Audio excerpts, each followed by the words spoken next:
Boa noite a todos, a todas, sejam bem-vindos a mais um mini curso do Programa de Literatura e Crítica Literária da PUC de São Paulo. Hoje nós temos o prazer de receber mais uma vez o Ricardo Citino, que é pós-doutorando no nosso programa e, além de pesquisador da ficção científica, é também autor, escritor de ficção científica.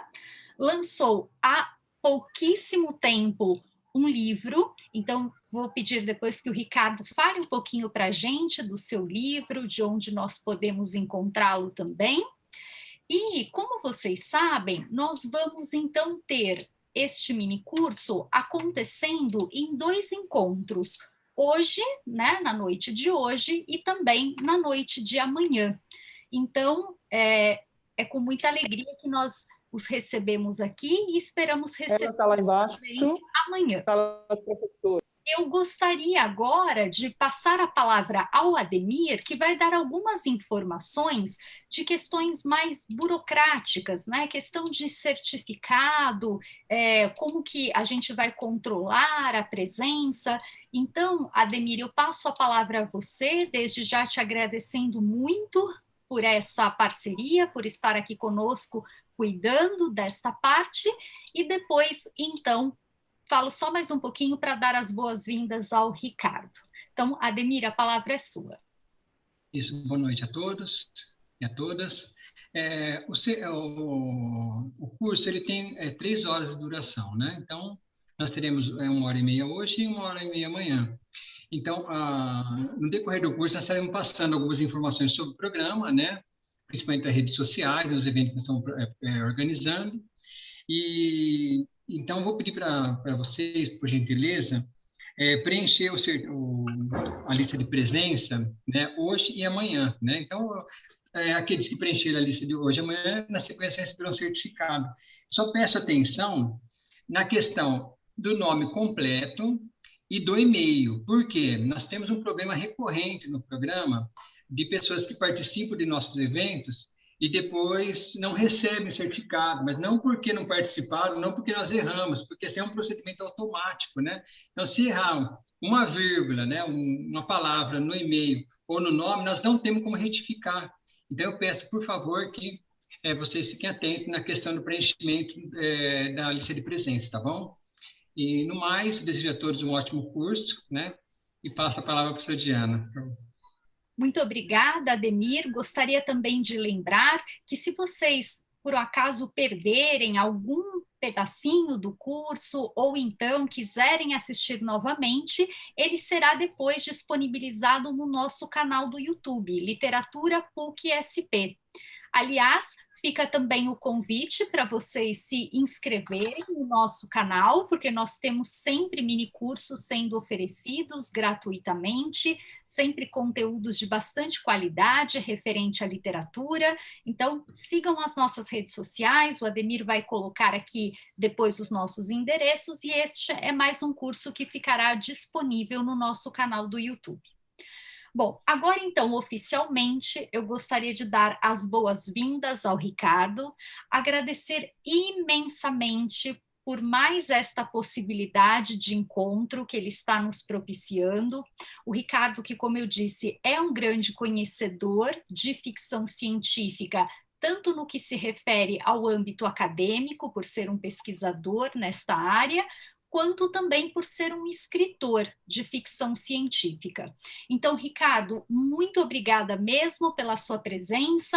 A palavra é toda sua. Boa noite, pessoal. Tudo bem aí? Bom, antes de mais nada, eu queria agradecer à professora Diana pelo convite, né? Eu gosto muito dessa possibilidade de falar para o programa de literatura e crítica literária da PUC, porque é um programa o qual eu me identifico, tem bastante evento interessante e a linha de pesquisa do programa, o direcionamento do programa é muito bacana. Então, queria agradecer aí a oportunidade de falar hoje sobre ficção científica e fantasismo, né? Bom, o tema da da minha fala, né, do mini curso, começa hoje e a gente continua amanhã, é o Fantasismo e Ficção Científica Brasileira no século XXI. Esse nome pro curso, ele tem um motivo aí, né? O fantasismo é um conceito que, muito provavelmente, eu estava dando uma olhada quem está aqui no curso, tem gente que já acompanha a ficção científica há muito tempo, já está acostumado com esse termo, né? Já viu esse termo, mas tem pessoas que, muito provavelmente, não estão habituadas. Então, acho que vale a pena apresentar, né, o que é esse conceito fantasismo e por que eu julgo esse conceito tão produtivo hoje, né? O fantasismo, ele é um termo guarda-chuva que acaba englobando as produções de ficção científica, de fantasia, de horror, de literatura fantástica, e que no recorte da minha pesquisa aqui na PUC, né, no meu projeto de pós-doc, são as obras produzidas no século XXI, principalmente assim, as obras que eu tenho lido mais de 2010 para cá, assim, né? E tem um texto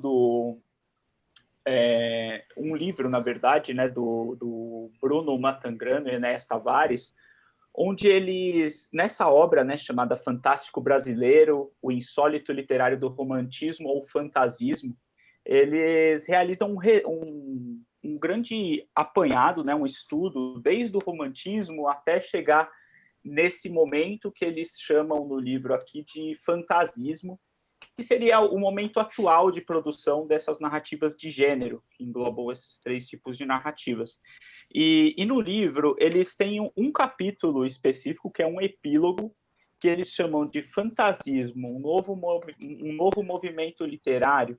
Aí você fazer uma pergunta. Eu acho que é um termo que é uma espécie de provocação, assim, né, nesse sentido, de mostrar que existe dentro de uma pluralidade de produções da ficção científica, da fantasia, do horror, um fio que une, algo que una essas obras em algum lugar, né? Porque, de alguma maneira, né, as obras elas são produzidas assim sem pensar necessariamente num movimento literário, em regras e tudo mais, mas existe algo que as unifique, né? É tipo como se fosse uma atmosfera do momento que acaba unificando essas obras num lugar. E a gente poderia dizer que o fantasismo ele seria uma espécie de movimento estético ou um movimento de mercado, né? Tipo, a ideia de que o mercado editorial, no momento, assim, agora com a pandemia a gente não sabe a que pés ficará, né?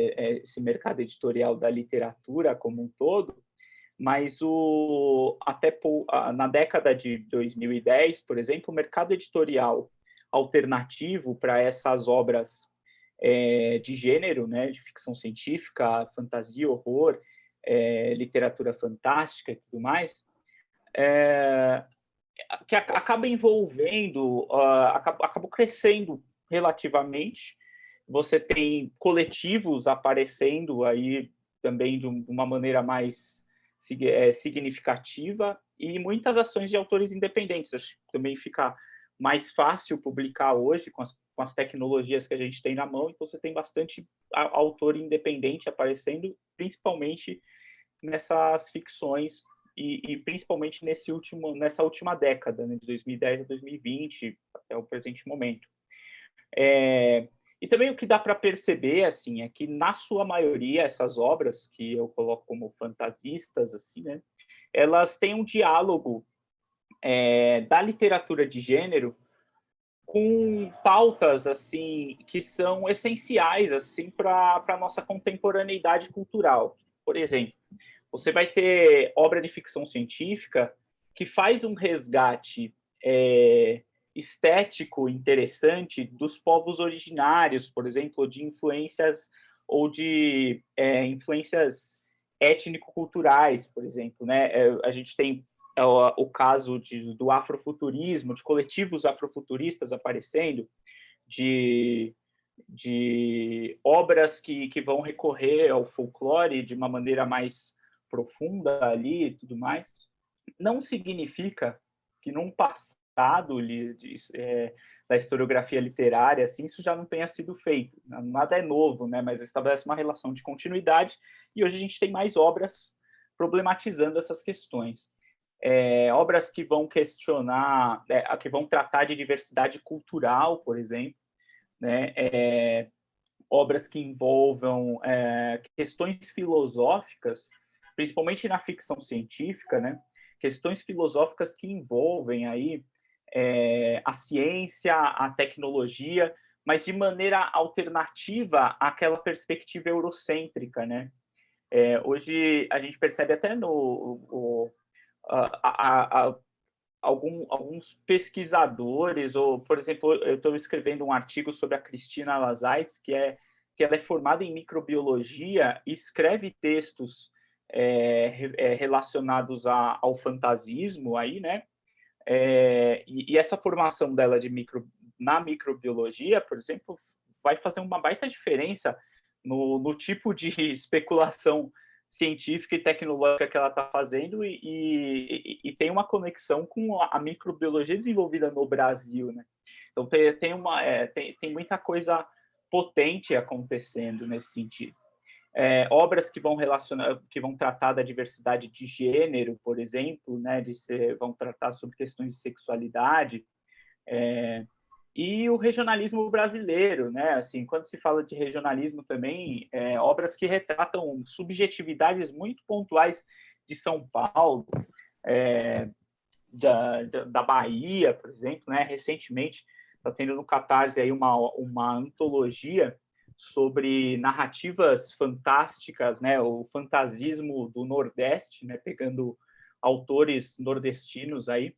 Eu esqueci de anotar quem é que está organizando essa antologia, mas amanhã eu trago, porque vale muito a pena a divulgação. Acho que vai ser um material interessante que vai ser gerado ali. E é isso, assim, né? Esse termo fantasismo, ele é muito produtivo. Por isso, eu escolhi o tema do minicurso tendo como ponto de partida o fantasismo, né? Bom, o fantasismo ele faz parte, então, da minha pesquisa aí, né, de alguma maneira, porque eu faço esse recorte pensando nas obras do século XXI. E aí eu decidi selecionar, assim, para esse mini curso, duas obras do fantasismo, porque isso partiu de uma conversa no começo do ano, né, que eu e a Diana tivemos, pensando em propor um mini curso mais prático, onde a gente debatesse um pouco mais sobre um texto da ficção científica aí, né, do fantasismo, ao invés de gente, porque o mini curso passado, provavelmente algumas pessoas fizeram aqui, eu peguei mais essa questão da linha histórica da ficção científica, a primeira onda, a segunda onda, a terceira onda. Dessa vez, a ideia é a gente trabalhar na produtividade do discurso do fantasismo, né? Vamos entender a obra em si, né? Então, eu peguei duas obras aqui de exemplo, né? Que na minha perspectiva, são obras que traduzem muito bem o estilo do que se vem produzindo hoje de fantasismo e ficção científica, assim. Ela é uma obra que catalisa muito, as duas obras, na verdade, né? Elas canalizam muito bem essa questão do estilo fantasista que outros autores, outras autoras vêm desenvolvendo. Agora, é claro, né?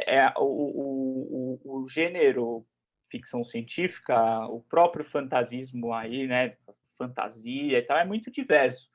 Então, duas obras não dá para sintetizar tanto assim, mas já vai dar para dar uma boa noção. Que são as obras do Luiz Braz, né? É um livro que eu peguei aqui, que é o Simetrias Dissonantes, que saiu recentemente, acho que foi lançado essa semana passada, teve uma live de lançamento desse livro. E um outro livro que é de 2015, que é o Ventania Brava, também do Luiz Braz. Hoje a gente vai falar especificamente desse livro, o conto que eu mandei para vocês, né, junto com o link de participação aqui do minicurso, está dentro desse livro, né, ele é um livro de contos, e amanhã a gente vai falar do Ventania Brava, que é um livro que ele tem aquele filtro young adult, né, tipo jovem adulto, mas eu não sei se é tão jovem adulto assim. E também o que significa isso, né? Uma literatura para jovens, para adultos, quer dizer, não significa que é uma literatura menos complexa, é uma literatura bem interessante, né? E que se ela é destinada a jovens de ensino médio e tudo mais, é um material maravilhoso para trabalhar até em sala de aula e tudo mais. Bom, antes de qualquer coisa, então, eu vou falar rapidamente quem é o Luiz Braz, né? Quem que é esse autor? O Luiz Braz, ele é um heterônimo do Nelson de Oliveira, né? E que nas redes sociais ele aparece como Paisagem em Personas.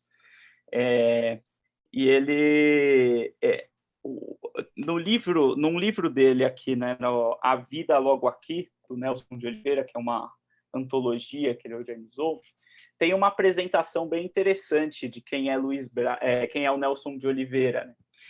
O Nelson de Oliveira, ele nasceu em Guaíra, São Paulo, em 1966. Ele é doutor em letras pela USP. Muito cedo percebeu que a literatura é o local ideal para o exercício da liberdade e incapaz de ser um só, desdobrou-se em 3 autores: o poeta Valério Oliveira, o desenhista Theo Adorno e o ficcionista Luiz Braz. E recentemente ele se desmembrou em mais uma parte, que é a Sofia Soft. Então ele assina as suas obras com essas 4 personas aí, né? O Nelson de Oliveira, o Valério de Oliveira, o Theo Adorno e o Luiz Braz, né?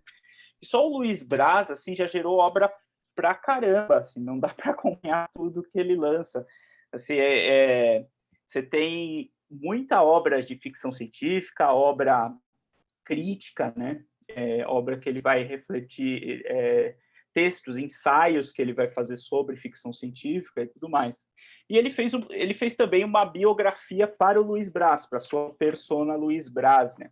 O Luiz Braz, ele nasceu em 1968 em Cobra Norato, pequena cidade da mítica Terra Brasilis. É escritor e coordenador de oficinas de criação literária. Na infância, ouvia vozes misteriosas que lhe contavam histórias secretas. E os principais romances aí tem Babel Hotel, Sonhos, Sombras e Super-Heróis, Sozinho no Deserto Extremo e Distrito Federal. Essa é uma biografia que foi escrita em 2015, então tem muito mais coisa dele. Assim, acho que só esse ano ele lançou 2 livros, né? Então é um autor muito produtivo. O Nelson de Oliveira, ele fica conhecido na década de 90, 2000 com a literatura fantástica, e em 2010, se não me engano, ele começa a assinar como Luiz Braz a literatura de ficção científica especificamente. Então, esse é o autor aí, então, o autor do conto que eu passei para vocês, que é o Curupira Maquinaíma Alienígenas, um conto que está dentro do livro Simetrias Dissonantes. Bom, o Simetrias Dissonantes, ele é constituído por, se não me engano, aí, cerca de quase 20 contos, né? São... Deixa eu tentar com a... Pedir para alguém desligar. Por favor, o pessoal, por gentileza, pode desligar o fone, por favor? Vamos lá. Deixa eu tomar uma... Simetrias Dissonantes, né? Ele é um livro um livro pequeno ali, né? Tipo um pocketbook aí, composto por cerca de uns 20 pequenos contos, né? Contos nessa extensão do Curupira Maquinaíma Alienígenos aí, né? o interessante desse conto, desse livro, né, é que você tem inúmeros experimentos linguísticos com a ficção científica. Eu acho que é um livro onde ele se solta muito nessa questão do experimentalismo. Aliás, os livros dele em si, né, são muito experimentais, mexendo com essa questão da forma linguística, né, do como contar a história, e envolvendo a questão da temática, ficção científica também. Então, ele é um livro que explora bastante essa questão da forma e do conteúdo, né? E essa é uma característica da ficção científica de 2010, né, assim, da década de 2010. Eu consigo perceber isso em outros autores também, né? Então, eu colocaria que o ponto de partida, assim, do Luiz Braz, em Simetrias Dissonantes, acaba sendo estimular, de maneira geral,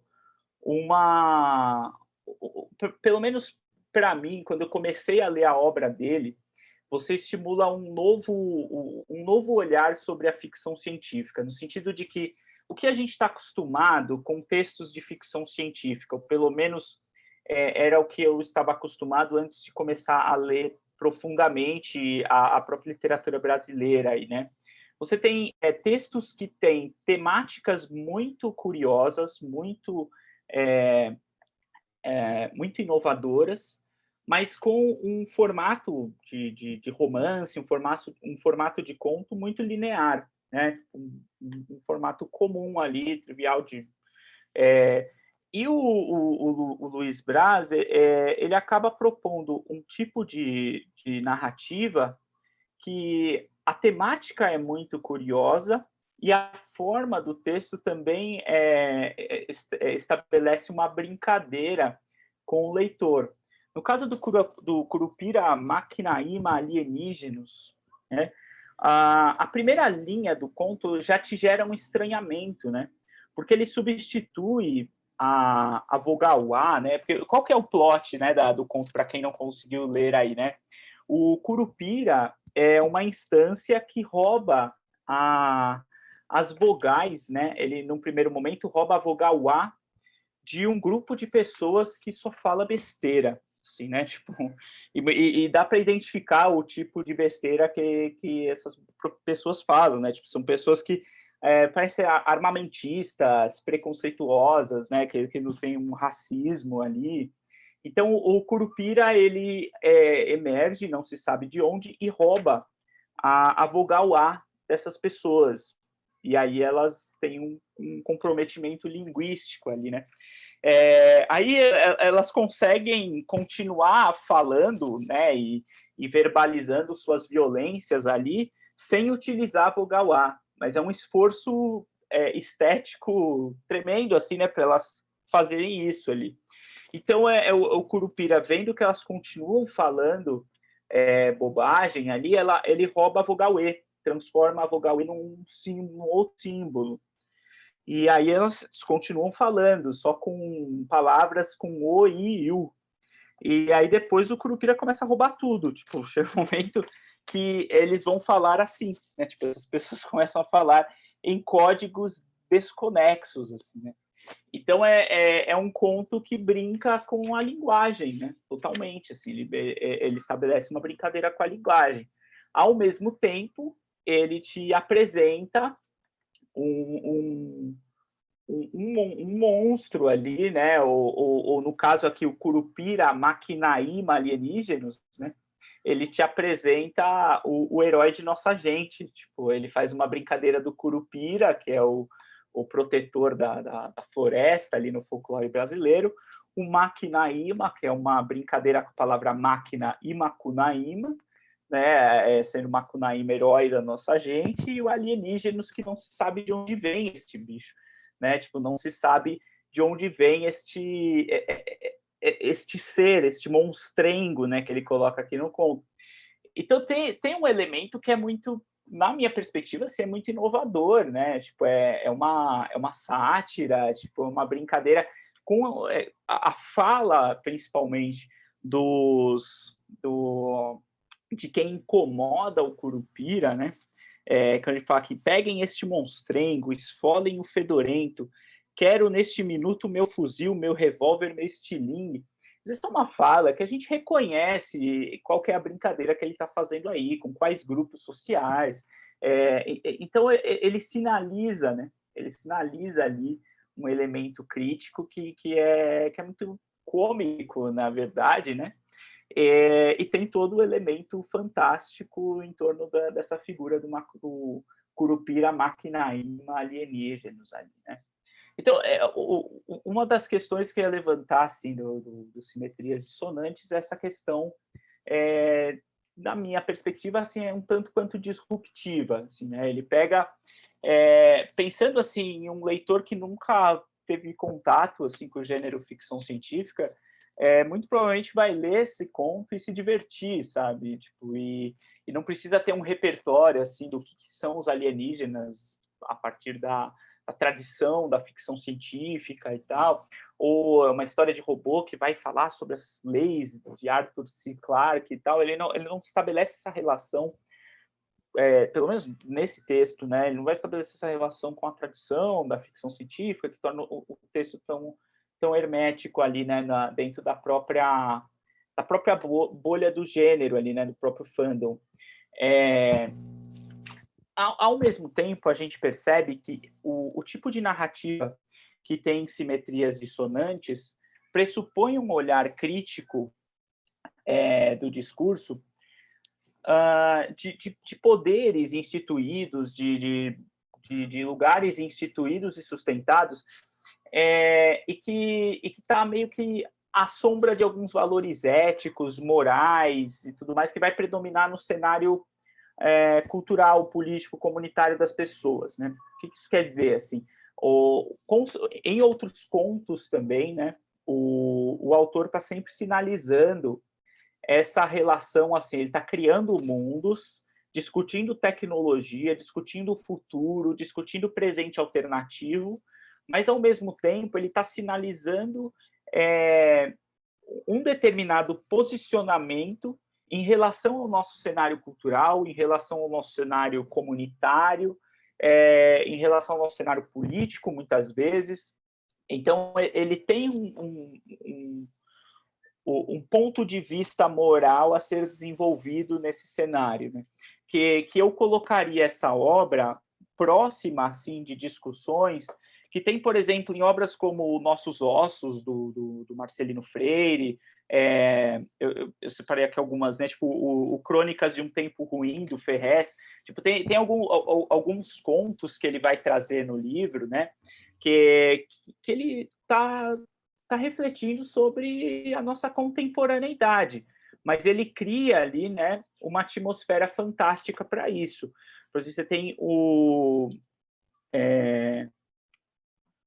tem um conto dele que chama Fim do Lockdown, porra, né? Tipo, eu acho que é o grito que todos nós queremos dar, né, em algum momento.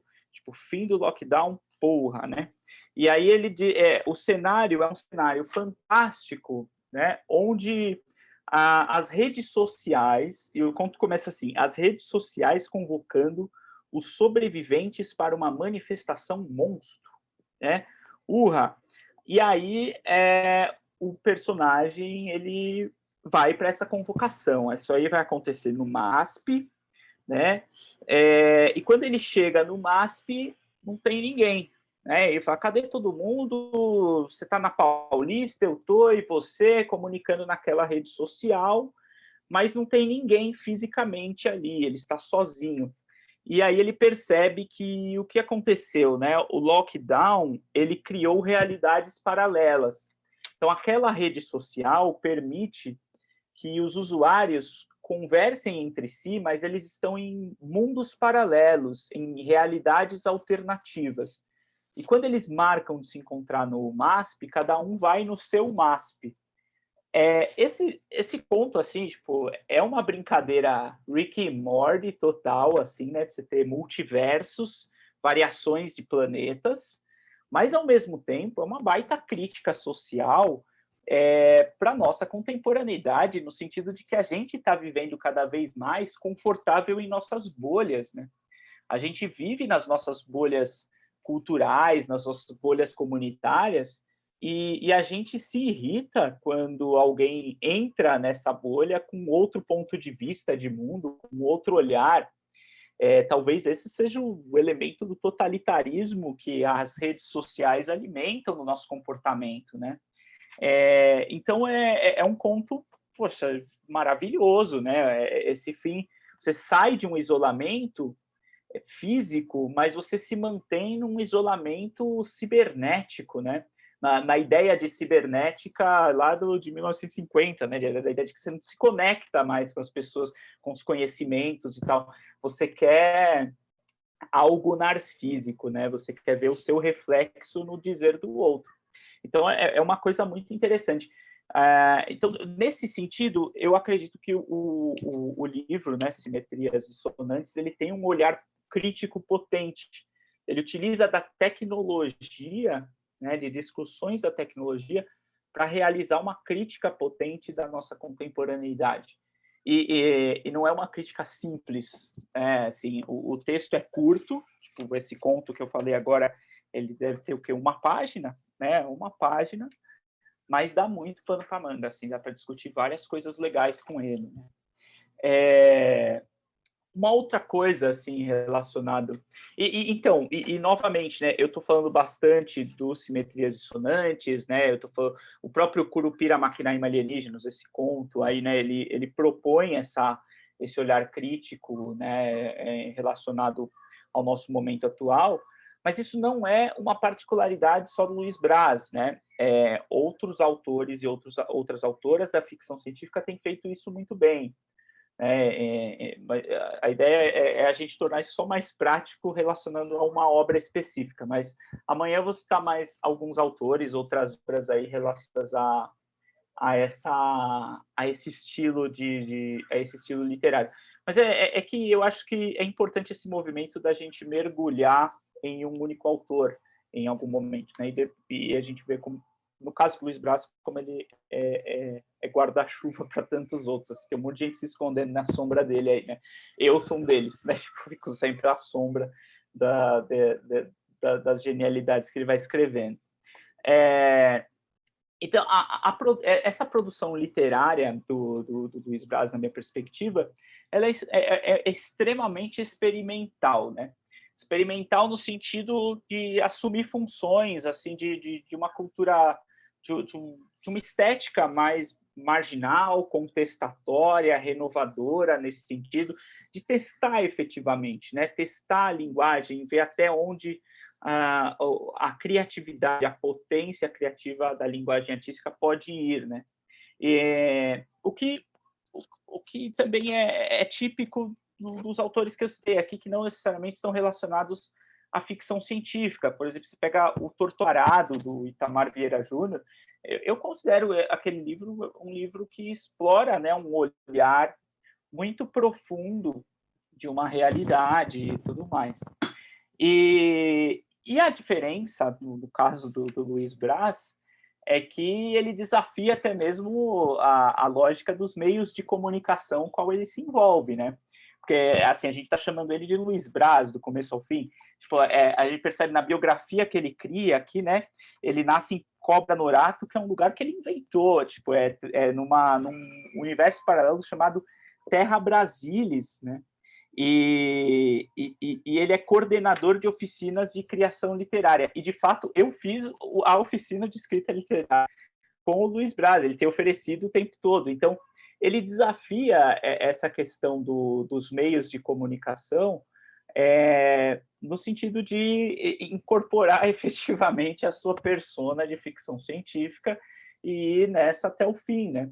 E além disso, acaba que é um autor que envolve essa mistura gráfica, pelo menos na obra dele, assim, a gente percebe isso no Simetrias Dissonantes, percebe isso no Distrito Federal, no Sozinho do Deserto Extremo, que há essa mistura do tema ficção científica com o gráfico, com a forma da palavra no texto. Isso é uma coisa que eu aprecio muito, e que não é gratuito, sabe? Faz diferença na própria atividade ficcional, tanto quanto até metaficcional, assim, né?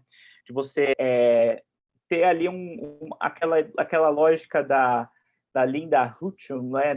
Da perspectiva em abismo, né? Da metaficção e tal. Um dos contos, o Simetria de Sonantes, que eu acho que ele utiliza esse tipo de estratégia, né? De brincar com o meio de comunicação qual ele está ali, né? Com o gênero conto, por exemplo. É um conto chamado A Revolução do Zíper, que está em Simetrias Dissonantes. O conto termina, né? Ele coloca aqui fim, né? E aí ele tem uma conversa, um devaneio com ele mesmo, né? E diz: fim, caralho, ó meus irmãos, que a revolução está começando. Ride ridentes, sorride sorridentes. Quem manda nessa história sou eu. Então ele continua a história, tipo, ó, na estrutura do conto deu por encerrado, mas eu quero continuar, né? E aí ele continua com aquela brincadeira meio machadiana, assim, né? Com a linguagem de conversar com a própria persona criativa ali e tudo mais, né? Então ele utiliza muito disso. Bom, esse elemento da prosa experimental, que eu coloco em prosa experimental, isso que o Luiz Braz desenvolve, faz ecos com muitos textos da ficção científica e tem uma premissa que autores da década de 90, 2000 ali, né, acabaram se identificando como uma premissa neobarroca, cyberbarroca ou simplesmente barroca, né, na ficção científica. Por exemplo, você vai ter o Fausto Fawcett, que escreve uma obra chamada Favelost, que tem muitas brincadeiras estéticas, muitas brincadeiras de linguagem ao longo do desenvolvimento temático da ficção científica, e ele associa esse termo barroco para o seu estilo literário. O Guilherme Kujawski, com o Piritas Siderais, também cria uma obra brincando com o formato do texto, brincando com um parágrafo cheio de informações tecnológicas e que vai fazer um baita sentido para a obra. Então, tipo, a ideia de você ter a forma do conto, mais o tema desenvolvido relacionado à tecnologia, isso associado à palavra barroco, né? E aí, o que envolve barroco me interessa muito, porque é um tema que eu estudei durante um tempo, assim, e eu gosto bastante. Barroco é um período literário muito rico e, ao mesmo tempo, muito complexo. Quanto mais tempo você estuda aquilo, menos você entende, né? Tipo, é uma coisa interessantíssima de estudar. Mas tem um elemento do barroco que eu acredito que esteja nessas obras, e por isso essa adjetivação, né, de eu fazer um romance de ficção científica cyberbarroca, ou algo chamado, algo que o Ernesto de Melo Castro vai intitular do neobarroco, então, que vem de uma premissa que é a seguinte: aquele elemento que é criado na ficção científica, por exemplo, no conto que eu passei para vocês, o Curupira Maquinaíma Alienígenos. Essa é uma instância que tem um caráter autotélico, típico das narrativas, das poesias barrocas e até das correspondências religiosas dos padres daquele período do século XVII do barroco, né? Aí você falou, que viagem do caramba, né, isso. Mas por que eu tô dizendo isso, né?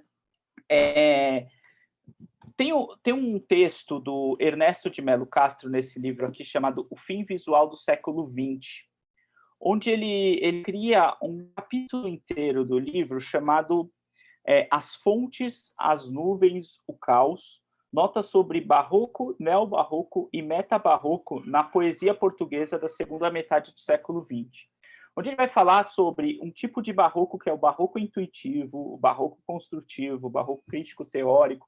Então ele vai brincar com essa terminologia barroco e propor uma espécie de manifesto ali, né, uma reflexão para a poesia experimental da década de 60.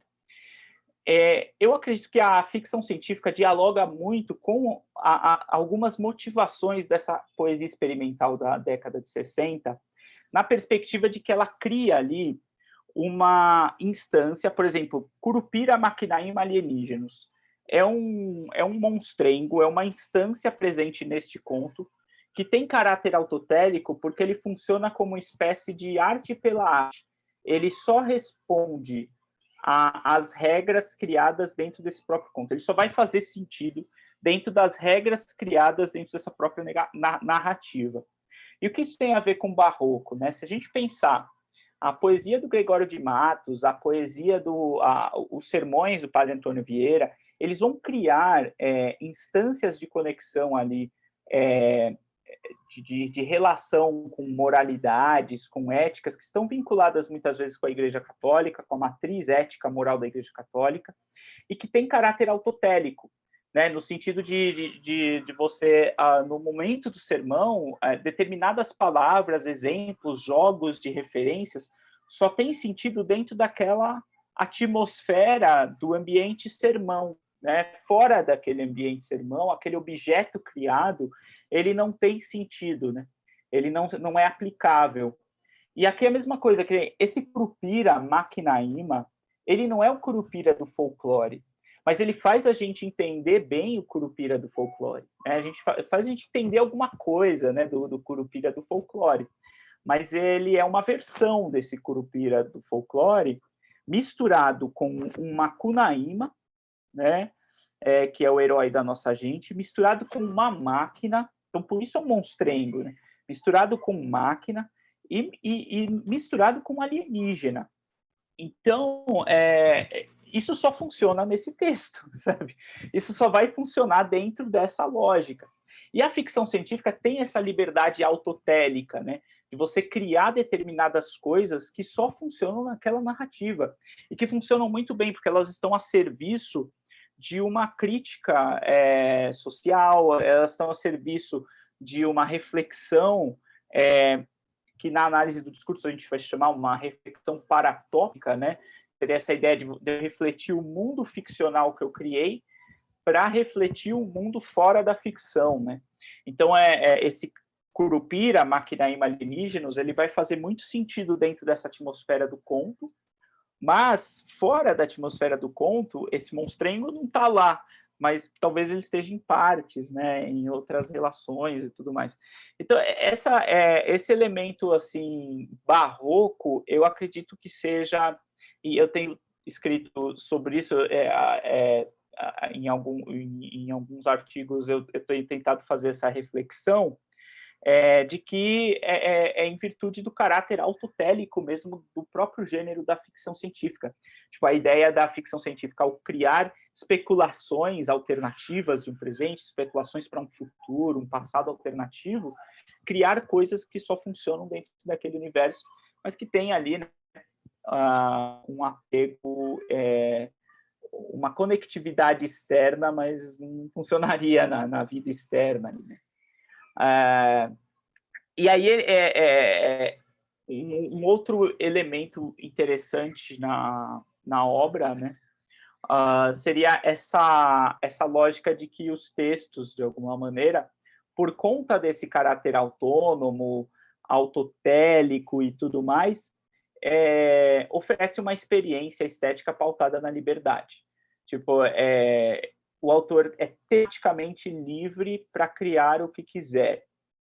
Se ele quiser escrever ali um texto onde uma ameba engole prédios na Avenida Paulista, ele cria, né? E a imaginação dele vai dar condições para ele criar os mecanismos biológicos dessa ameba para justificar por que ele está engolindo prédios ali na Avenida Paulista.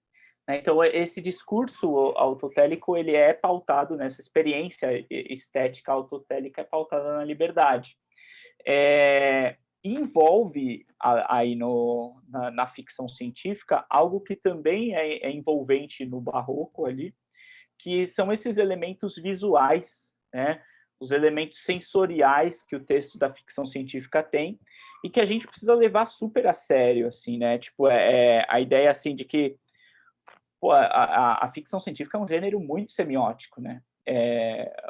Não raro você tem várias ilustrações, né? Às vezes diálogos, quadrinho, texto literário. Ele é um texto, a própria narrativa de ficção científica, ela explora outros elementos, recursos de imaginação, envolve o visual, envolve a sonoridade, um monte de coisa.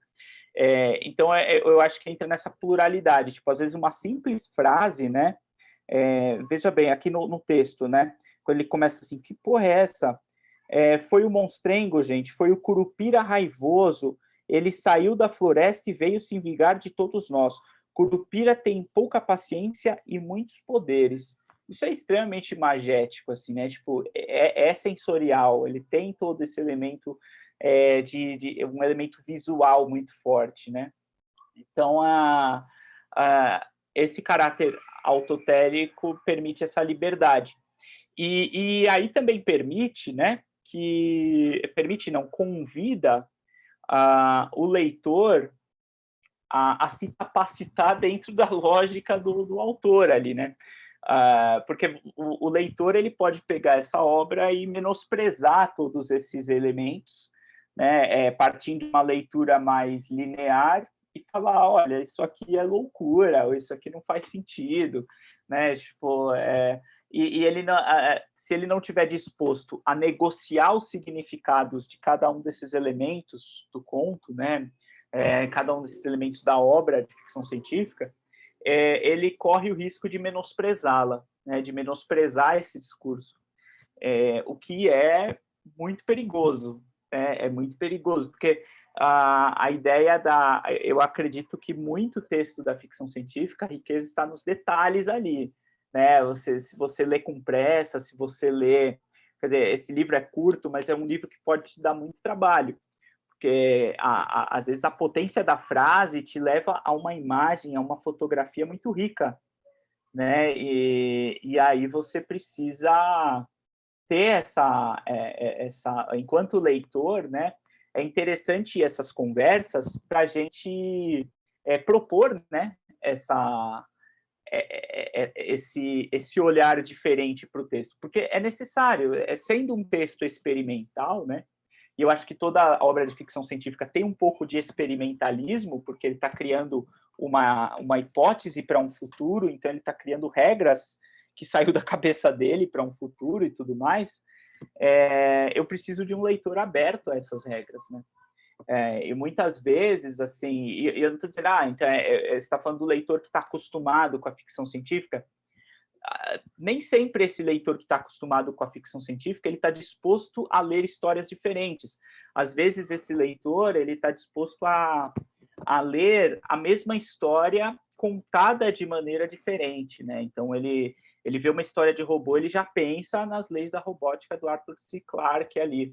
E isso talvez atrapalhe o experimentalismo que a própria ficção científica convida o leitor a mergulhar, né? E o autor a produzir. Então, isso pode levar autores a pensar, olha, se eu escrever uma obra de robô, eu preciso ficar pensando aí quais são as leis da robótica e tudo mais, né? Então, eu acho que o autor ele precisa pesquisar o que ele vai escrever, mas ele tem que estar livre a criar o seu mundo, o seu universo, a sua atmosfera ali, né?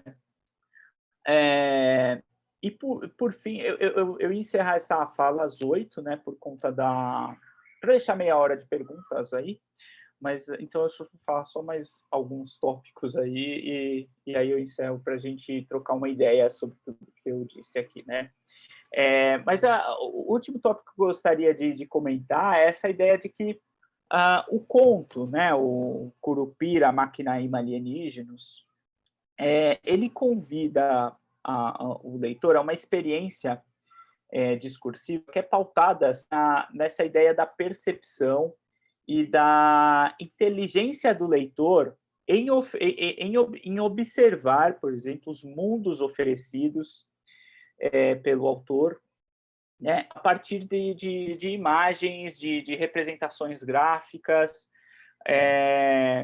e entender que esse mundo que o autor constrói é um mundo experimento, assim, tipo, ele é um mundo experimental nesse sentido. Ele está experimentando uma versão de mundo que saiu da cabeça dele fruto de um processo de reflexão, de questionamento da sua própria realidade, né? Da sua realidade sensível e circunstancial. Então, nesse sentido, né, alguns elementos aqui por exemplo, no livro, o meu conto predileto é o conto que dá nome ao livro, né, que é o Simetrias Dissonantes, está na página 66. O autor cria uma linguagem, e essa linguagem eu já vi ele comentando com outros autores e tudo mais, mas eu de fato não lembrava quem era o autor envolvido nessa brincadeira linguística e tal, mas ele cria uma espécie de dialeto que envolve a mistura do português com o espanhol para dar uma característica ambiental no texto de unidade latino-americana, tipo, todo o continente da América Latina é um, né? Então ele cria uma linguagem que é uma mistura de português e espanhol. Tem um outro autor que escreve um livro inteiro sobre com essa linguagem, com esse experimentalismo linguístico, mas eu não lembro quem é. E ele diz assim, né? Ele começa o conto assim, né? Lá no alto de la Pedra Preta, el Mapinguari Abadabadu, canta e dança, balançando la pança e rebolando el rabo, haciendo de las tripas estripulias, lançando sementes ao Deus Ará, do alto do mais alto de la Pedra Preta, el Mapinguari Abadabadu, grita a plenos pulmões. Ele vai, né? Criando esse portunhol aí, né? Que não é nem português nem espanhol, é uma fusão das duas coisas ali, mas que é muito produtivo para dar essa atmosfera, né? De que você tem um som vertiginoso da língua que vai dar uma característica de unidade continental, assim, né? Tipo uma unidade de que a América Latina é uma só. Né? Ele pega aí até elementos da Tropicália, tipo Bate-Macumbaê, Bate-Macumbobá, e vai criando aí toda uma lógica de um Mapinguari. Se não me engano, Mapinguari também é uma instância do folclore, que é um engolidor de mundos, alguma coisa assim, né? É um monstro folclórico.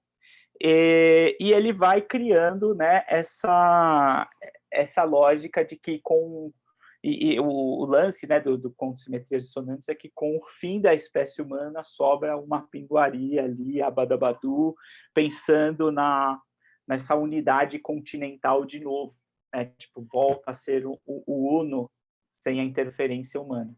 Eu tenho um olhar crítico, tenho um desfecho crítico em torno disso, né? Mas é essa ideia, né? Então, relacionada a simetrias dissonantes.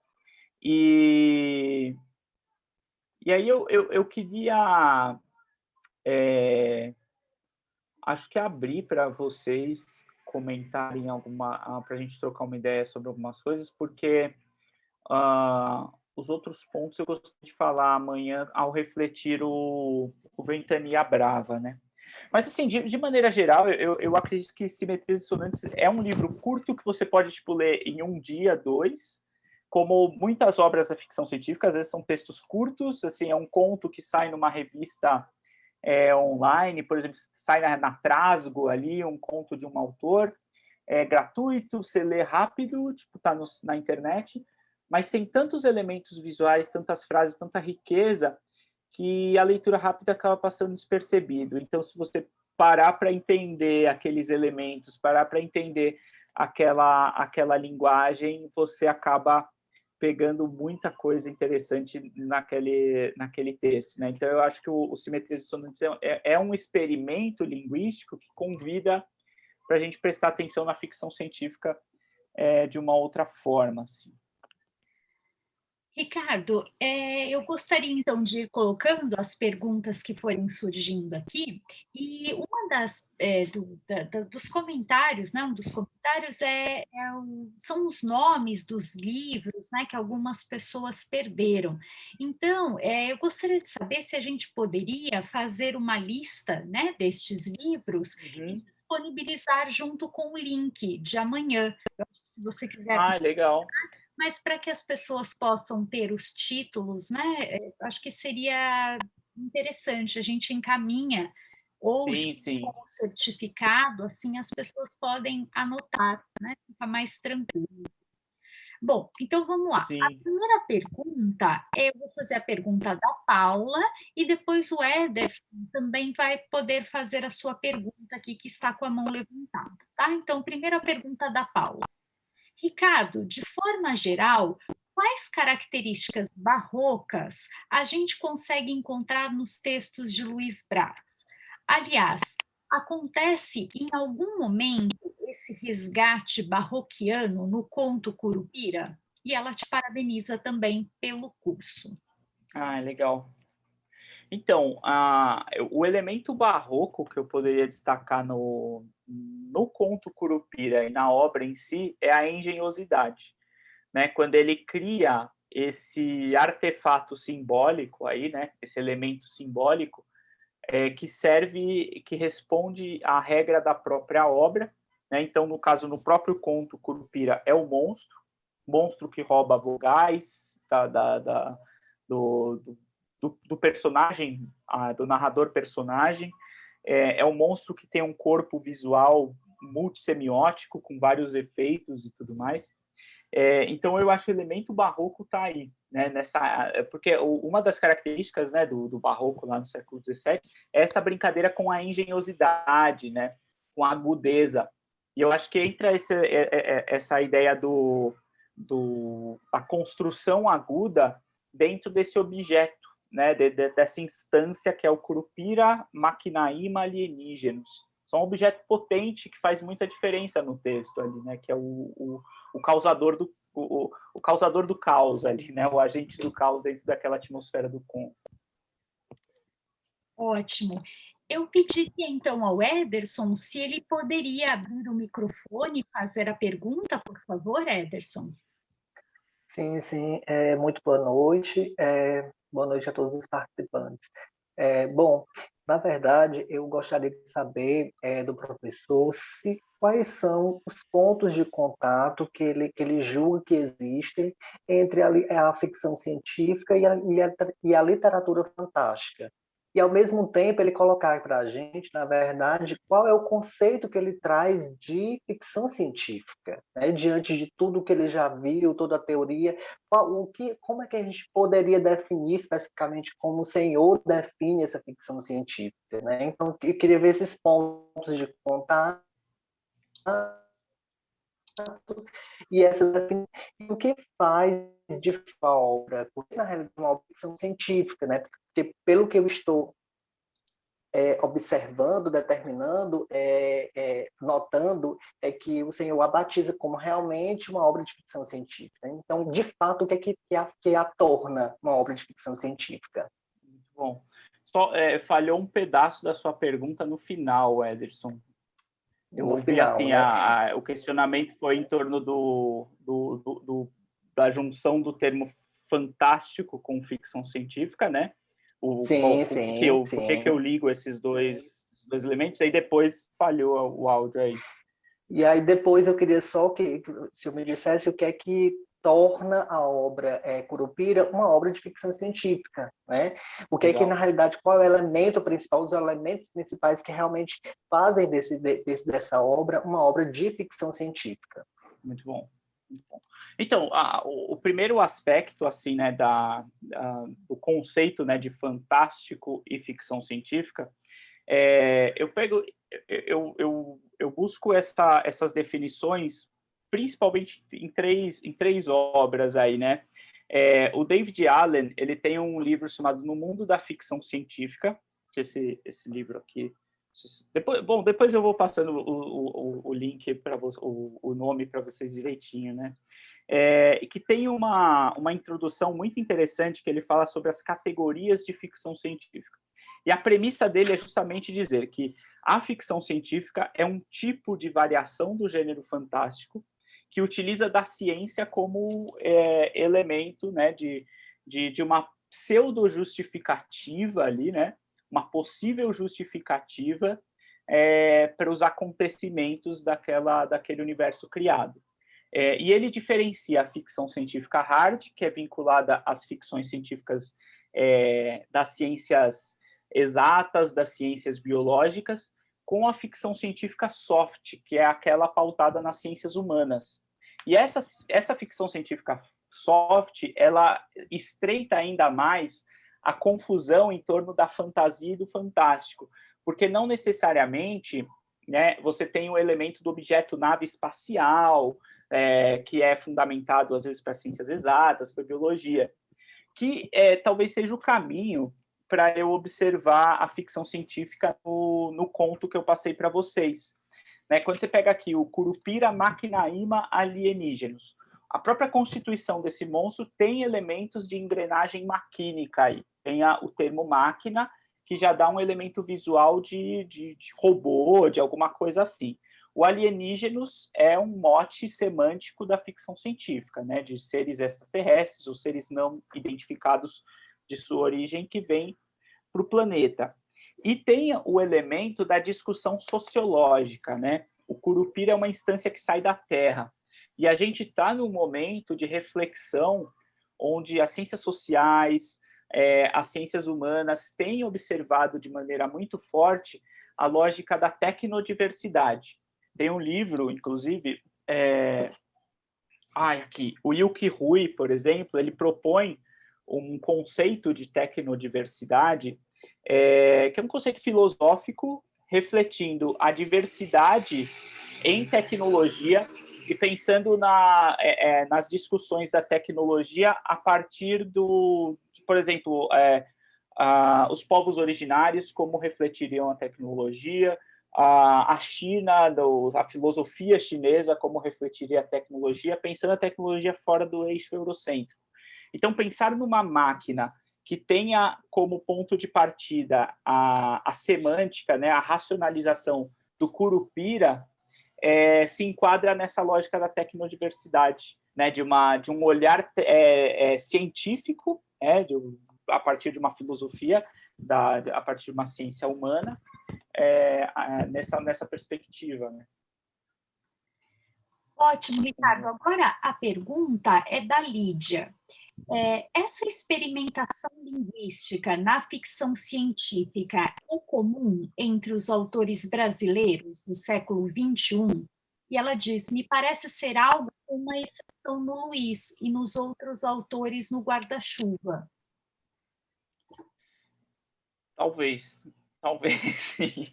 Mas eu não sei, eu tenho me surpreendido muito com cada leitura, com cada obra que eu tenho lido, assim, mas eu não é aquilo, né? A gente não sabe o quanto a gente está enfiado dentro de uma bolha. Então, por exemplo, Ana Rush, ela é uma autora que explora muito esse elemento estético junto com o temático. O Santiago Santos, né? Se a gente pensar, o Roberto Souza Causo, quando ele escreve aquelas space operas, por exemplo, ele tem muita inventividade também linguística, bastante, assim, tem determinados parágrafos que são verdadeiras fotografias estéticas, assim, tipo, ele consegue dar muita imagem e forma e cor para tudo aquilo que ele está narrando. Então, eu tenho percebido que não necessariamente, assim, tem muita coisa comum, né, assim, mas eu acho que como todo gênero literário, né, acho que o próprio Nelson, ele costuma falar isso, né, o Luiz Braz, ele fala, em todos os estilos literários você vai ter péssimos autores, bons autores e autores incríveis, né, então, assim, pensando na obra, no que eu tenho lido hoje, eu vejo muito experimentalismo. Cristina Lazaitz, a Cláudia Dugin, acho que elas experimentam muito, né, muitos elementos. Ótimo. Agora a pergunta é do Guilherme. Ele diz assim, tenho notado que parece estar havendo um resgate da cultura brasileira, sob um olhar contemporâneo, mas de maneira curiosamente descentralizada. Sei que há coletivos e pessoas para organizar antologias, mas ainda assim me parece ser algo ainda descentralizado de maneira geral, sem se caracterizar um movimento formal. Essa percepção procede? Eu acho que sim, né? É aquilo que eu falei no começo, assim, eu acho difícil a gente ter uma centralização, de uma voz única. As coisas acontecem de forma descentralizada mesmo, mas quando você começa a pesquisar e colocar alguns elementos embrionários dessas obras, você percebe certas unidades. Então, dentro dessa diversidade de possibilidades de compreender, a pergunta dele foi sobre povos originários, pois, né, afrofuturismo, povos originários, né? Ele fala do resgate da cultura brasileira, né? Da cultura nacional, né? Contemporâneo. Uhum. Então, assim, coletivos têm unidades, né? Tipo, se você pensar, tem o coletivo afrofuturista, o Quitembo, eles têm uma unidade editorial ali, né? Então, tem uma discussão em torno de panafricanismo, um monte de questões ali.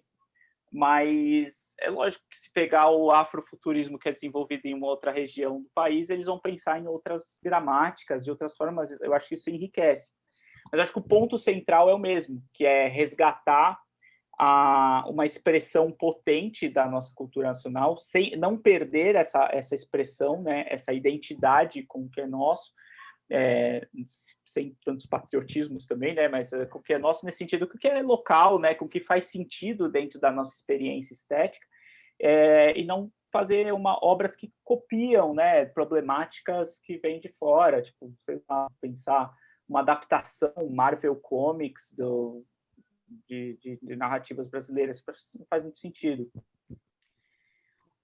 Agora a pergunta da Alano é assim: como podemos diferenciar o fantasismo do insólito, visto que ambos são dois grandes guarda-chuvas?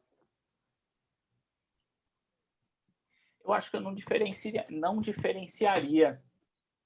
Não sei, eu acho que eu não diferenciaria o insólito do fantasismo, assim. Acho que os dois eles estão bem amarrados. Eu acho que não diferenciaria, não. Certo. E aqui não é, na verdade, uma pergunta, Ricardo, mas uma retomada da Lídia, quando ela te fez aquela pergunta sobre a questão do experimentalismo, né, na linguagem, e ela diz assim, que ela fez a pergunta porque a ficção, quando a ficção científica começou a se desenvolver no Brasil, rolava essa confusão entre algo mais estilizado, experimental, e algo mais copiando o estilo americano, e ela sente que isso ainda acontece, né? Qual que seria a sua opinião, então, sobre isso?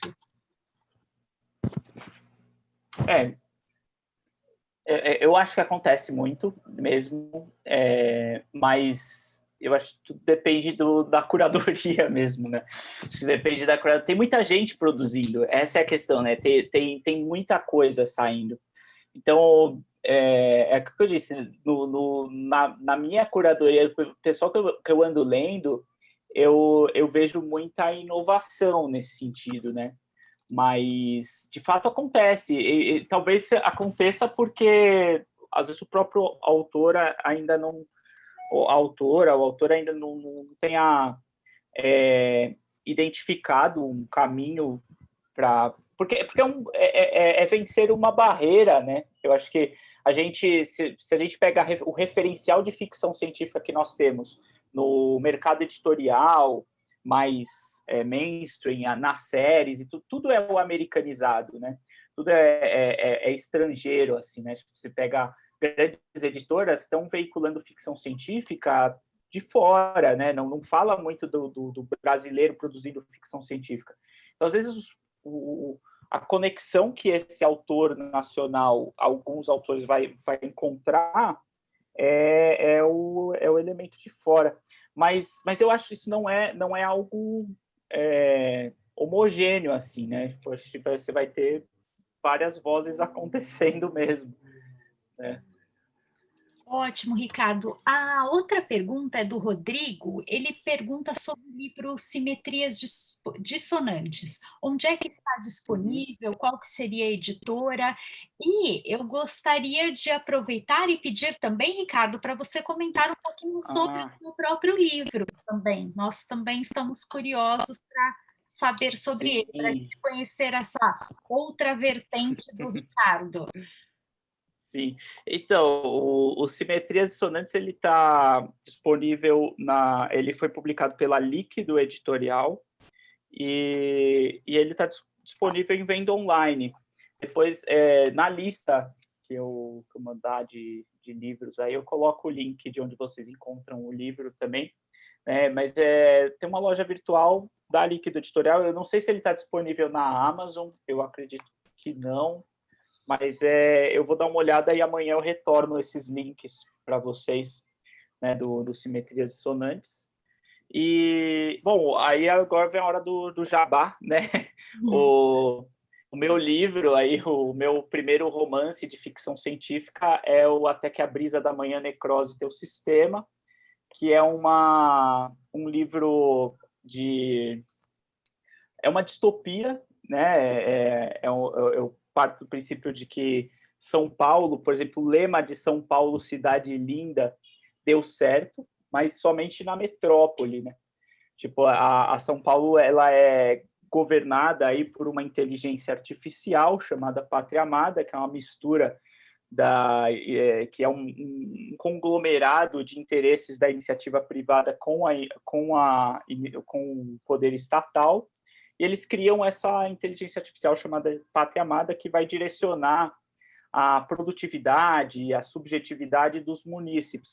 E as pessoas que não se enquadram nessa sociedade, né, nas regras do município de São Paulo, eles são direcionados para um programa social chamado Complexo Comunitário Reabertura, que é um ambiente onde as pessoas vão ter uma possibilidade de ter uma nova chance. Né? Aqueles que não se enquadraram nesse regime meritocrático de São Paulo ali, vão para esse complexo e lá eles terão uma nova chance. Só que lá eles perdem, né, aí a identidade, perde a civilidade, então eles têm tipo um regime meio totalitário dentro desse complexo. E aí vai ter cenas que envolvem essa questão do horror, né? Principalmente um horror mais social, mais psicológico em algumas vezes. Você tem um elemento no livro que é a questão de que as pessoas, no complexo comunitário, o corpo humano ele é ressignificado, né? Então, o corpo, ele é parte... enquanto ele está vivo, esse corpo ele serve para o mercado de trabalho, para produtividade e tudo mais, e o corpo morto ele serve para gerar proteína, fonte de proteína para os próprios munícipes por conta de ausência de comida no complexo comunitário. Então, você tem alguns açougues credenciados pelo Estado que vão pensar nessa distribuição de peças humanas. Então, tem todos esses elementos do grotesco, do exagero, desse horror social, né? E tem a característica que eu busquei desenvolver no livro, que é o elemento mais imagético, assim, né? A ideia de que a frase ela é desconstruída em todo o livro, né? Que eu escrevo o livro parte em verso, parte em prosa, com essa finalidade de ter, como o personagem principal ele é governado por várias inteligências artificiais, um personagem de ciborgue ali, então você tem várias vozes narrativas dentro da cabeça do personagem, né? A voz do Estado, a voz da dúvida, você tem várias vozes e essa frase retalhada é para causar esse efeito na leitura. O livro é uma produção independente, então ele está na plataforma Clube de Autores, né, o livro físico, e ele está na Amazon em formato e-book, né, e foi um projeto de autopublicação. Quem assina a orelha do livro é o Luiz Braz mesmo, né, então a gente está meio que num clubismo, né, uma espécie de... estamos se retroalimentando, mas é isso, é isso. Eu sou péssimo para falar de mim mesmo, assim, é estranho falar de si mesmo, né? Assim, a gente gosta de falar dos outros, né? Muito modesto, Ricardo. Bom mesmo. Aproveitando, tem uma pergunta do Gabriel, que ele fala assim, que a capa do seu livro remete a uma estética meio punk, anos 80. E ele fala, não é só impressão minha. Não, então, quem desenvolveu a capa desse livro é o filho de um cartunista, o Marcati, que é um cartunista da década de Ele ainda escreve, ele ainda desenha, ainda atua, né? Mas ele fica conhecido junto com aquelas produções do Angeli, da Laerte e tal. E o filho dele puxou mais para esse traço, né? Esse traço do cartoon dos anos 80, dos 90. E assim, eu curti demais a arte de capa que ele desenvolveu, assim, achei bem bacana. Tem esse elemento cyberpunk também, né? Mas não é só a capa, não, Ricardo. Muitos comentários aqui de pessoas que já estão lendo, que estão gostando muito, que você é sensacional, e eu endosso isso. Maravilha, hein? Bom, não temos mais perguntas. Muito bom. Acho que podemos encerrar, né, esse encontro de hoje, muito produtivo, muito gostoso esse bate-papo, e convidar a todos para que amanhã, às 7 horas, estejam novamente aqui conosco. Se alguém perdeu, como eu disse, alguma parte, poderá assistir no nosso canal do YouTube, amanhã já estará disponível lá. E amanhã, então, nós nos vemos aqui. Eu vou passar a palavra ao Ademir também, para ver se ele quer fazer algum comentário antes de fazer os agradecimentos ao Ricardo.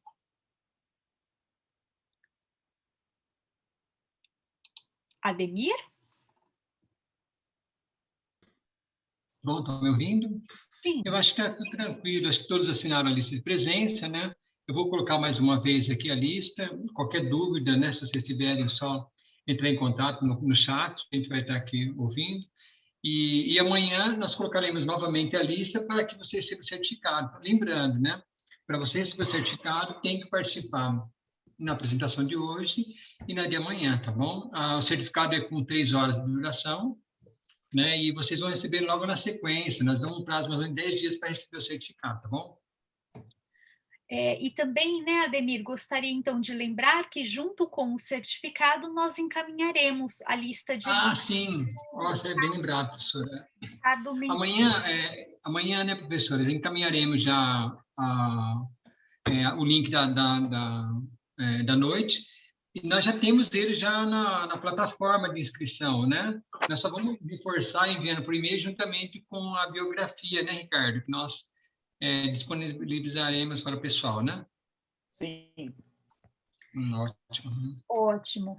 Então, muito obrigada, Ricardo. Como eu te disse, é sempre uma alegria ter você aqui conosco, compartilhando tanto o seu conhecimento quanto a sua experiência mesmo na escrita da ficção científica. Amanhã nos vemos, então, novamente, e agradecer também a todos que estiveram aqui conosco, fazendo as suas perguntas, participando. Como eu disse, ficamos muito felizes e honrados com a presença de vocês no nosso minicurso. Então, muito obrigada a todos, nos vemos amanhã. Até mais, pessoal. Tchau, gente. Até amanhã, gente. Obrigadão, viu?